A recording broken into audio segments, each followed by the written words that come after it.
with it comes both the challenges and opportunities.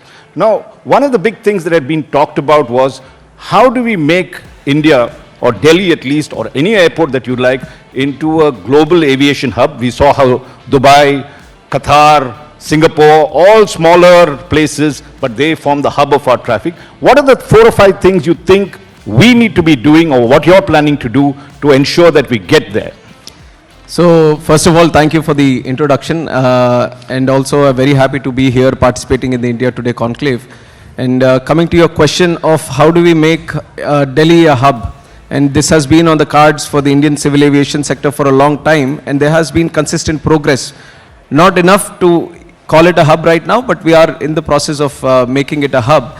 And some of the important points that we are trying to stress on so that we can call it a hub is the infrastructure becomes the basic foundation for it. And you have seen these airports in Dubai, Abu Dhabi, or Singapore, how they have transformed the total look and feel and the comfort of the airports. And so that is the international global standards that you need to bring to Delhi. We are up to standard, up to mark when it comes to the Asian countries, or let's say domestically, but at the global standards we have a lot more progress to do. So we are pushing the operator there to improve the standards, to bring in more infrastructural facilities so that all the services which matter for a hub get catered at that point. Second thing, we are speaking to the airlines to give better connectivity. And whenever you talk about a hub, it is about how easily you can connect it to the next destination. And here we are following a pattern where Delhi becomes a hub and spoke model, where it gets connected to all the important cities, if necessary tier 2 cities, at a proper time, so that the people can come to Delhi, and from there within 2 or 3 hour transit window, they can fly to any destination across the globe. So here the domestic connectivity and international connectivity become the key. When it comes to international connectivity, we are in continuous discussion with all the countries where the demand is for people to move directly from India. If you don't cater to that direct demand, people will find the next alternative. And there are people pouncing on the Indian passengers right now to please come to our airport and we'll connect you to the destinations across the world. So to break that pattern, we need our airline operators, the Indian airline operators, to improve their fleet, to bring in more planes into their kitty, and to connect them globally and to the important demand-driven destinations immediately. So that is one thing we are trying to promote. Third thing I would talk about is the immigration and security, which also becomes a key. When you are talking about an international hub, there are people coming in from the country, people coming in across the globe using our airport as a transit.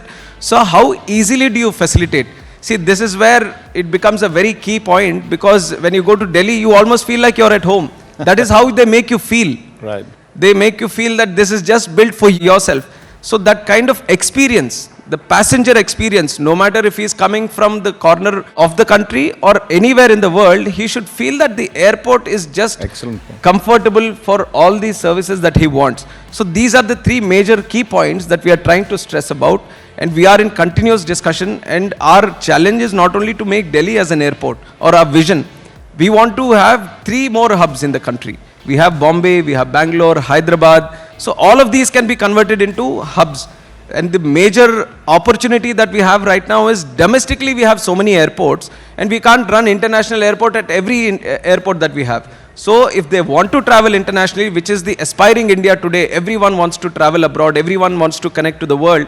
So the best thing is bring them to one of these hubs and offer them the connectivity so that they don't need to wait for longer times, and offer them the convenience so that it becomes seamless for them when they are transiting to these airports with the best of the facilities. Taking off from there, one of the things that industry and stakeholders we hear from them is that the training ecosystem and the training infrastructure in India, because when we are talking about the boom, will also require skilled manpower, pilot training. What is your vision for that? Because a lot of this training, like pilot training, etc., they take place abroad. What is it that they get there that they don't get in India? Aviation industry is an excellent job providing sector, and we have to tap into this opportunity today before other countries take advantage. Now it is a global topic, aviation. Flight is a flight anywhere. Pilot is a pilot who can fly the plane. He can come from any country. Engineer can come from any country. So if you are not able to cater for the demand that you're creating, there are people who want to get into this sector and come in and occupy that space. So we are very vigilant on that aspect.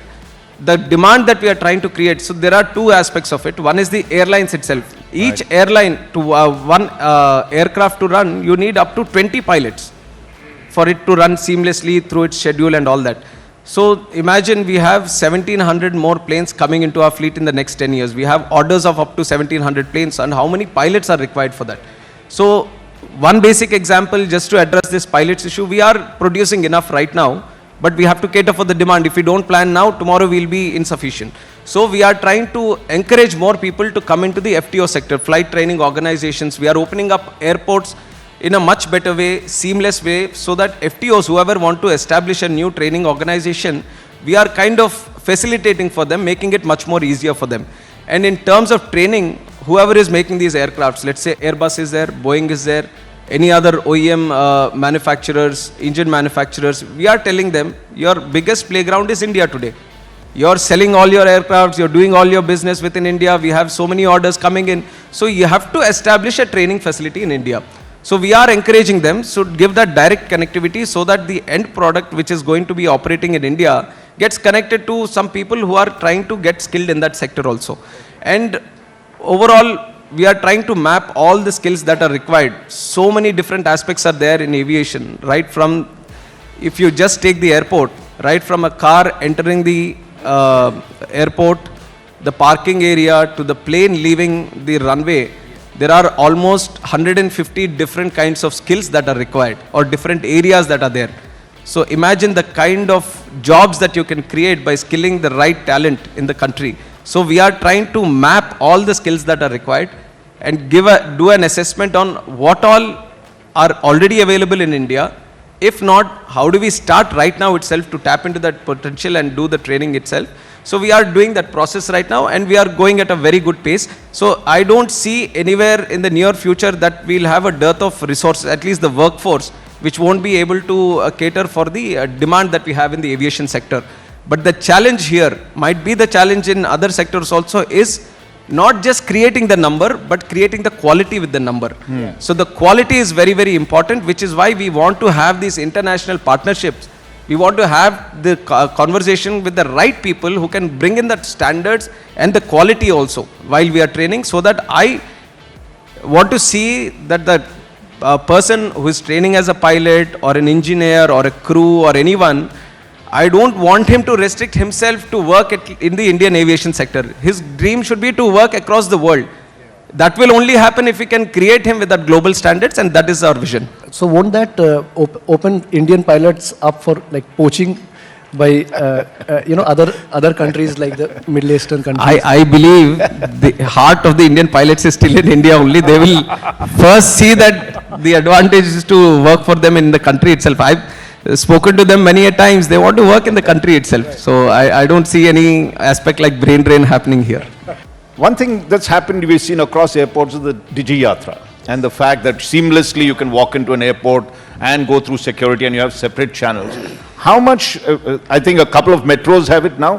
How do you see the expansion of Digi Yatra and across the country, and what more do you want the Digi Yatra to do? Digi Yatra has been a revolutionary success, and see, any sector, anywhere, if you're not up to date with the technology or the solutions that it's creating, you're losing out on a big opportunity. And aviation also, we had that vision that wherever possible, we bring in the technology so that the convenience for the passengers is improved. And there we created the Digi Yatra system, where if you're using the normal CISF gate, where that personnel is there and physically checking your ID and card, then it usually takes up to 20 seconds, up to 1 minute also sometimes. But if you're using the Digi Yatra portal, it just takes you 5 seconds. And it's not only at the entrance point where you're entering into the terminal. There is a point at the security check-in, you can have a separate line through Digi Yatra. At the boarding gate also, it gets verified again. So there are these Digi Yatra gates at multiple points, which gives you the additional access into having a seamless way. And just like this, because we have seen success. One is scaling up into other airports. We just started with 8 airports, now we have reached 24, and we are trying to scale it across all the airports. Now we've seen the success. Now how do we improve it? Now we are doing it with the Aadhaar or other verification. Now we want to bring in passports also into the system. Excellent. Second thing, how do we make it for international travel? Now Home Affairs has done an excellent job of bringing in the immigration also, where they are doing the trusted traveler program, and we have started it in Delhi, and the infrastructure is there in other airports, where it becomes seamless for the immigration also. You don't need to go through the immigration officer. If you have all the right documents and if you register up ahead with your credentials, then you can just have a seamless way Excellent. of just the concept of Digi Yatra, moving it across different verticals, so the seamless travel is there. And other technological interventions, we are kind of looking at different sectors like digitizing the whole aviation sector. We want to create digital twins of all our airports so that we get real-time data. How many flights are landing there? How many flights are taking off? What is the on-time performance there? How many passengers are coming? What is the parking space that is available at this point? These are all the things that you can get with the use of technology today. So creating an exact digital twin of the airport, then it is just, you can sit in one room in front of the computers, get all the real-time data, and you can monitor the operations in a much better way. So that is the vision we have today for the airports, and some of the centers we have encouraged them to create. They have created these operation centers, digital twins, and we want to create them in each and every airport. So at any given point of time, I would know how many passengers are waiting in line in the airports. What is the baggage time of, let us say, Gwalior airport? और क्या baggage time का कितना लगता है? I want to find out all these details. So we are moving into using this technology to create digital twin, which is going to be a revolutionary in terms of policy making and taking real-time decisions. No, I like the concept of what you say, digital twin over there. But other aspect of it, and we're being very practical in our questions, is luggage collection, evacuation, as soon as an aircraft lands. What can be done to speed up that process? Because you're now whizzing through security and you're getting there, but as the airlines picking up the luggage when it comes back, checking in, all that. Is there any plans you have to make it almost seamless and curbside checking in, all the things that were there? See, one is the technology itself is a great facilitator right now to improve all the operations that we have. And we are trying to see each vertical individually, let us say baggage or the operations itself on how do you board the aircraft, finding the best possible way and getting down. And we are trying to create many systems. And one way is to have these civil aviation requirements. This is a document that we have where the airlines or the operators, they all have to follow certain standards. We create the policy and we expect everyone to follow, and these are the requirements that we do. And when we feel something is very important, let us say something is going overboard, we put a rule as such that they have to follow, or otherwise they'll be penalized. Right. So let us say we might see when we have the right kind of equipment, and we can say that, okay, if with using this equipment, there shouldn't be any delay in the baggage anymore, because the market facilitates for this kind of technology and you have to use it. If we come to that point, then we might think about creating a policy where we say that it shouldn't be delayed further than this point. If you do it, the airport is going, then we penalize you. So these are the kind of systems we want to build. Right. We are presently going through that transition phase of how do we use digitalization to the maximum capacity. And we are doing vertical by vertical, and we are seeing great results. So we are very excited ourselves also to move into this. We can see that. Abhishek, you were going to ask. Yes. So since we are talking about Digi Yatra and the pleasure of the ease of flying, I have to ask you the question that is on everybody's mind, and that is airfares, right? Why, despite so much of competition, why do airfares go up to ridiculous levels at times, like 50,000-60,000 Predatory pricing. As we saw in the Kumbh Mela also, I think you're paying. Yeah. Or you could go abroad and come back with the kind of money you're paying. So is there a cartelization at play which we don't know about? Or why can't the government from time to time step in and say, look, enough is enough? And I know this is a sensitive issue and a very important one which keeps flagging every now and then. But one thing is, we have to understand that the prices, the raise in prices that we see is usually when there is a higher demand, a spike in demand for a certain sector or a certain route. And this usually happens when there is a holiday season and people are trying to move from one area to another in that specific time period. Or you see some mega event happening in one city and everyone is trying to come together there. Or just like this religious event that we are seeing at Mahakumbh, where people from across the world are trying to come there. I'll just take the example of the Prayagraj airport. Prayagraj airport, before the usual fares and after 26th also, when the Kumbh is going to end, if you see right now also, it will be around 4,000, 5,000 from across the country wherever we are moving. And this used to be the situation before, and there were only 15 to 17 flights operating every day. But the demand was such that we were trying to cater for more planes to come into the sector. Today, we have 110 plane operations operating single day, and we have crossed 20,000 per day in the airport itself. And 10 we times. have 10 times, Huge, and we have become the 10th largest airport in capacity handling just because of the Kumbh. And now, I'm just telling you, because to see how much demand is there for people to come there. 20,000, if you consider, like they are saying 1 crore people are visiting every day, and we just have the capacity to take in 20,000 people every day. So imagine how many people are trying to reach through air. Right. And now when you have so many people, it is the market again trying to create that demand, and then it is. But then also, as a ministry, we don't want it to be completely at a position where they can do whatever they want. Now we see that it has been an issue which has been flagged consistently. We spoke to the airlines and we sensitized them. We told them to please revisit whatever you're doing. This is not a time when you can take advantage of the market. So we sensitized them of the issue, and this is what we do. And this happened during the Kerala Onam season, Christmas season, everything, those festivals come around the same time. And every year we see from the Gulf and from everywhere, rest of the world, the prices suddenly surge up. And there is a huge uproar in Kerala also during that time. So we made a point that we are going to sit before the season itself. We are going to ensure the airlines. We don't want to hold the stick against them. See, airlines are also very important. Now, there are around 800 planes operating. Now, if you create some kind of rupture in the system, and we have already seen some examples where airlines have exited the industry also. Correct. Due to bad financials. And if you create a system, let us say 50 planes are off, let's say some airlines is not doing good, some 70 planes are off, you are cutting down the connectivity for those 70 destinations with those 70 planes are cutting. Now again it comes to the chicken and egg situation where lesser planes, then more demand, then more prices again. Right. So it is a very sensitive way of balancing the airlines and the prices and the people's comfort and creating the demand. At present, if I can give one statement on the overall this thing, the demand is much higher than the planes that we have in the country.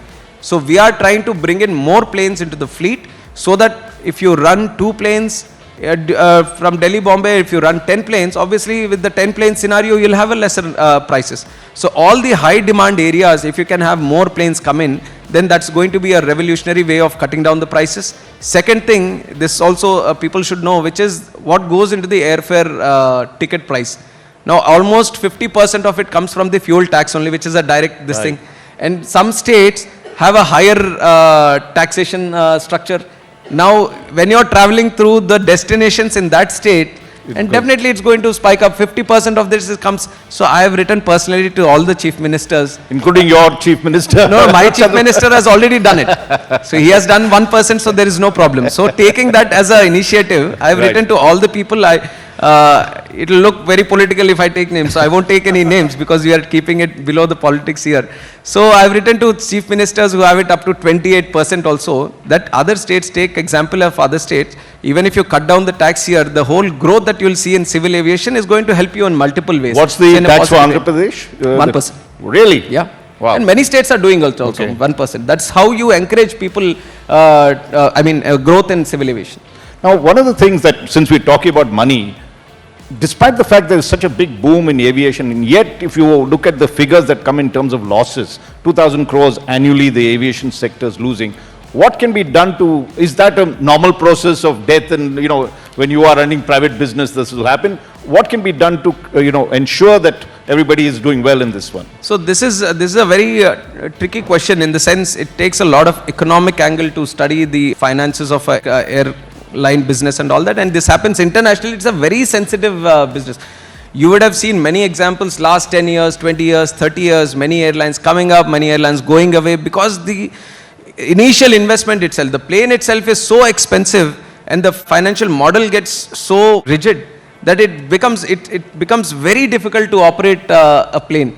And the banks also are not so cooperative also. Banks won't give you a loan so easily when you're trying to buy an aircraft. So there are many challenges. So airline industry is also finding many different alternative ways of financing. One important model is the leasing model. Right. Where it is going to improve the financial structure of the company or the airline industry. So people are moving into airlines. Supposedly X buys the airplane, X leases it to Y, and Y runs it for a certain time and he pays it as a lease to this thing. So this kind of model has been better worked out.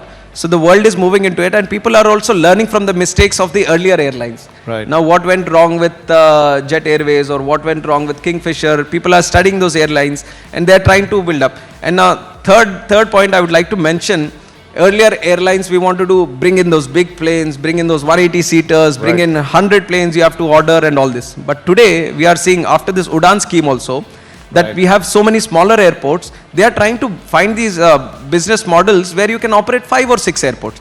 I'll just get 2-3 planes, might not be 180 seaters, I'll just put in 80 seaters, I'll just put in 40 seaters. There are 9-seater planes also operating. And very interestingly, in some of the sectors, smaller tier 3 cities. So now smaller players have come in where they're trying to do a very good business.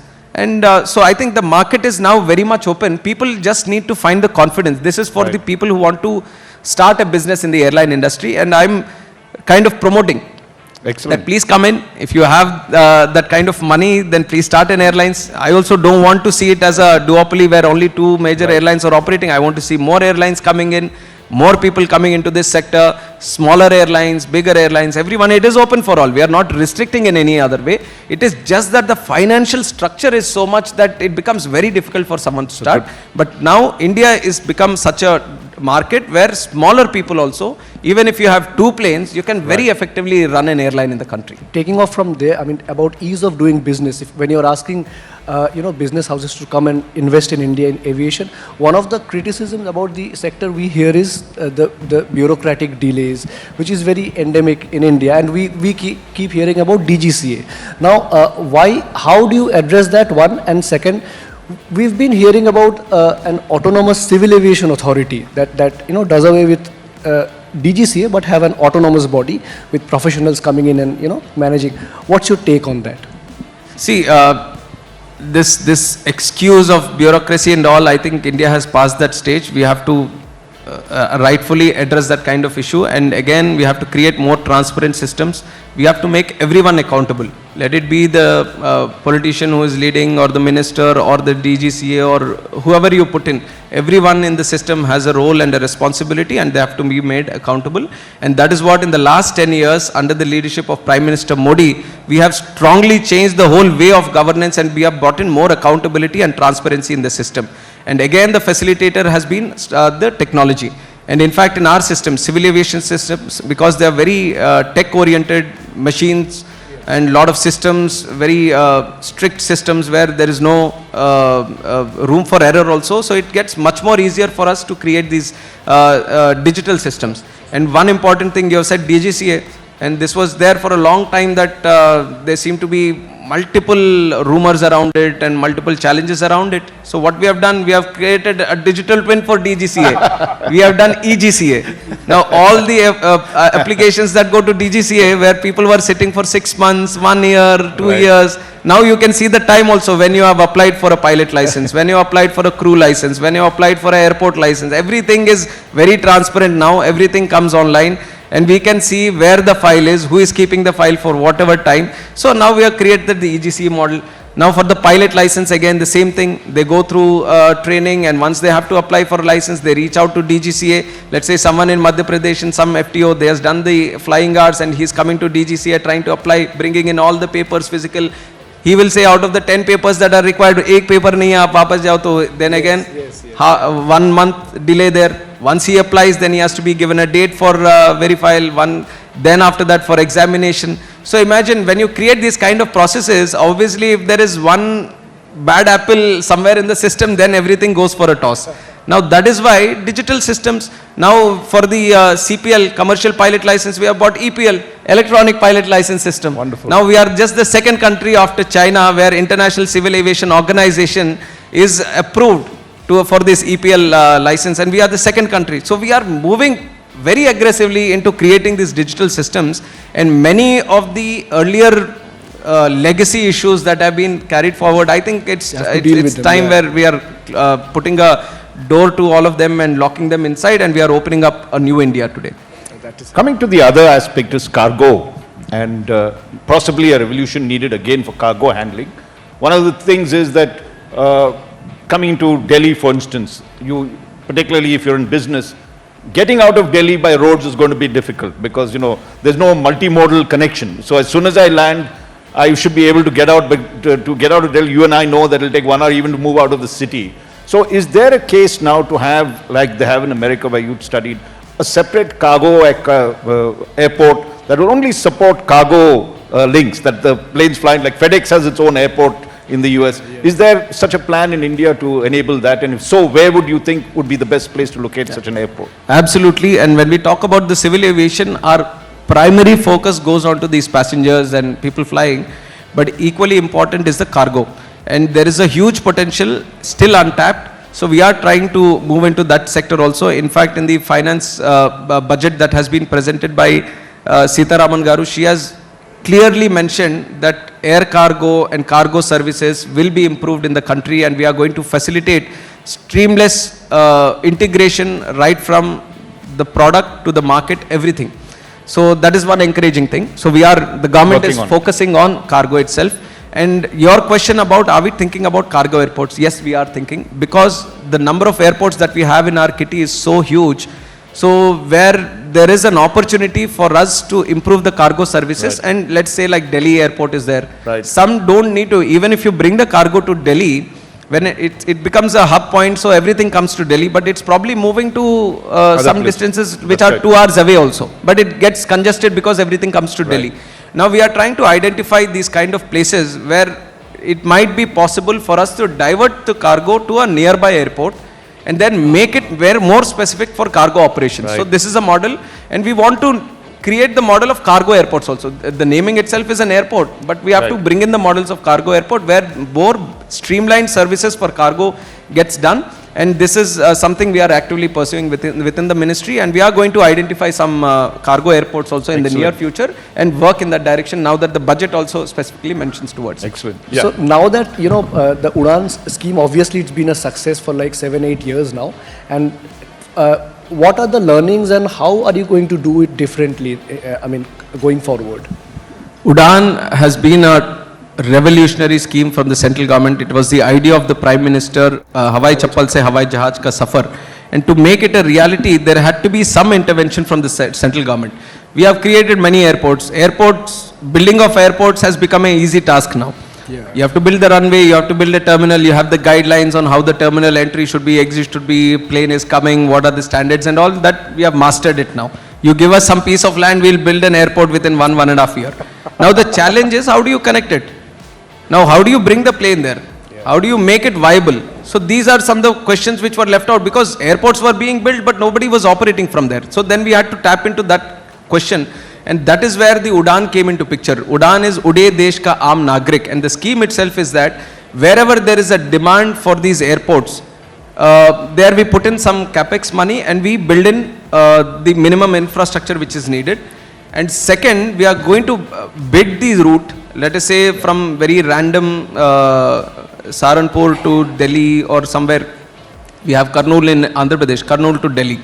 Now nobody is going to operate. They'll feel that their viability is not there. I'll run a plane, but maybe 10 people are going to come. What about my finances? So there we are saying, if there is, we are going to bid the route, Kurnool to Delhi. Let's say some airlines has taken that route. Then with the Udan scheme, we are going to give viability gap funding for the next 3 years. Excellent. As a kickstarter for the route. And until that route gets financially viable, which we feel 3 years is the right amount of time, we are going to support the airlines so that the route gets, and our whole intention is that we have to connect Kurnool to Delhi. Right. Now this is a route which people prefer, but airlines might not want to come. So Udan scheme caters for that. This is the basic gist of the scheme. Yeah. And because of the scheme, 619 routes were started in the last 10 years. Yeah. And 1 crore 50 lakh people were traveling on these routes. So it's a huge success from what we have thought. Now because of it, after I have come in, Now, there was one challenge after I come in. I was talking about Udan, left, right and center, this is the best scheme and all that, but it was only there for 10 years. So I was at the closing end of the scheme. Then I immediately put in a request to our Prime Minister, to our Finance Minister, that this is what is being the nerve center for our growth. So we have to extend it. And they have been so gracious that they have accepted it. And now they have extended it for 10 more years now. And it was announced in the budget also that Udan is going to be extended. And they've also said that we are going to connect 120 destinations. Huge. Wow. New destinations. So this caters for new airports being built. It can be water aerodromes where we can run seaplanes. It can be helipads where heliports where helicopter connections can be given. So we have given one sense of direction for the next 10 years, which is going to drive the civil aviation sector. And now Udan, the next scheme, just like how we have connected 1 crore 50 lakh people, we want to connect 4 crore people in the next 10 years. But I see if things are going the way they are going and we do the right things right now, then we are going to cross 4 crores. We are the third largest domestic market today. I aim for only one thing, which is to be the #1 domestic market in the whole world. I think everything is coming together here today, and with the blessings of the God and the right moves from the ministry and everyone, we are going to achieve it. No doubt about it. We wish it very well. One final question, we've got 2 minutes, and this concerns flight safety. There have been accidents in recent past. What are your thoughts on flight safety? How can we ensure, as we boom in the aviation sector, passengers can travel safely, aircraft can fly safely? One line, safety and security, zero tolerance, no compromise at all. Any law that we do, any rule, any regulation that we bring, the first and foremost priority that we keep in mind is that security and safety, they have to be 100%, and that is how the Indian civil aviation system has been ever since its inception, and we are going to continue on that motto. And it is little disturbing to see some of the incidents happening abroad, but we have a system wherever the incident happens, let's say in US, Canada or some other country, our team requests them to give the report. So they study the report from our side and they'll assess what went wrong in that, and based on the outcomings of that report, if any necessary changes are required in our Indian system itself, so that ours can be more stringent, they do all these things. So our system is so strong itself that we won't allow for any anomalies to happen or outliers to be there. So we have a very strong system here, considering that safety and security are the topmost priority. So there is nothing to worry as such, but people might say that, okay, this happened in this. So we are trying to take it. But the investigation agency and what happened becomes the responsibility of that country's investigation agency. So they have to give us a report. Let us say it is an aircraft with such and such faulty thing. Then we ensure that that aircraft with those things get checked and they get treated in time, so that the safety doesn't get compromised. So we are thoroughly observing it, and like I said, it's going to be the topmost priority for us. No business, no demand, no passenger can any way let us compromise us on this issue. So this will be our topmost priority, that I can assure you. Well, let's give him a very warm round of applause, Mr. Rammohan Naidu. Thank you. Actually, it's very good to see a dynamic minister. You've outlined your plans, the enthusiasm and the fact that you want to make India the #1 hub in aviation. We hope that dream comes true for all of us. Thank you so Thank you very much, and let's give him a very, very warm round of applause.